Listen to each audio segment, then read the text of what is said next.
Hey kids, it's Baker Boy.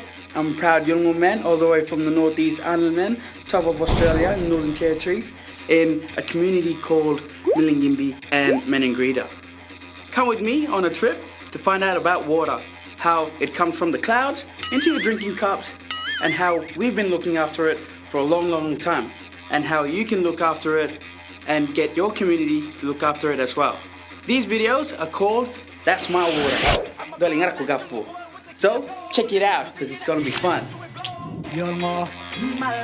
Our music is growing. I'm using my money. The river is flowing. Can you feel the wind blowing?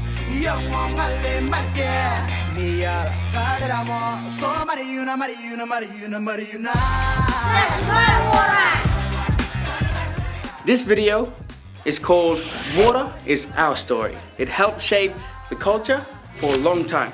And now it's easy. We can just turn on the tap, but it wasn't always like that. Our knowledge for looking after water has passed on from generation to generations.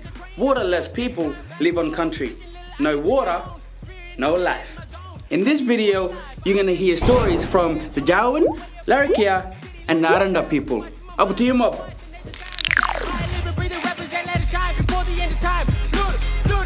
So where we are today, we're in Nipmuc. That's the traditional name from the Jawoyn people. A lot of people know it as Catherine Gorge. So there's the main dreaming that we talk about, which is Bolong. He's the rainbow serpent and he created the gorge. So if you look at this place from a bird's eye view, it looks like a big snake-like pattern from the top. What us Jawoyn believe is that Bolong created the gorge. After he created it, he went around the rest of Australia, creating gorges and valleys. And so it's very sacred for us, the gorge itself. Our ancestors handed down knowledges to us, and so these knowledges included songlines, and songlines were our connection to country because songlines was a way of writing a map, and that way we had a map in by singing songs. We could identify different places and we would never get lost.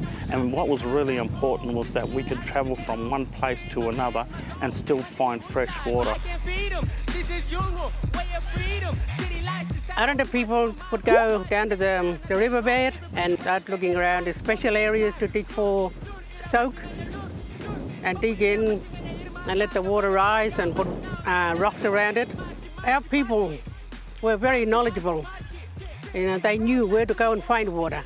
And there was Kwajangunja, there was the rock holes, there was Kwajawarua, or that the water would flow after the big rain. And in our culture, we've got to work together with the land. So working with the land, we're looking after it and the land will look after us. That's our belief. Aboriginal people would make their camps around these places where there was fresh water coming up from the ground. We can always tell where there's water because we could see a lot of birds around, a lot of animals were around near water holes.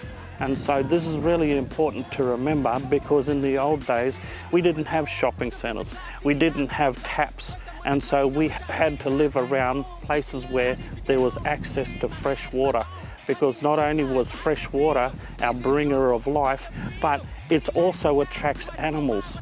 And so where the other animals would come down to drink from the fresh water, it would allow us to capture and cook them and eat them. Also the plants, things like that. You've got your bush medicines, foods, sacred sites for women's business, men's business. So we can't just walk into the water hole and go swim. By looking after it, we're keeping our culture alive as well.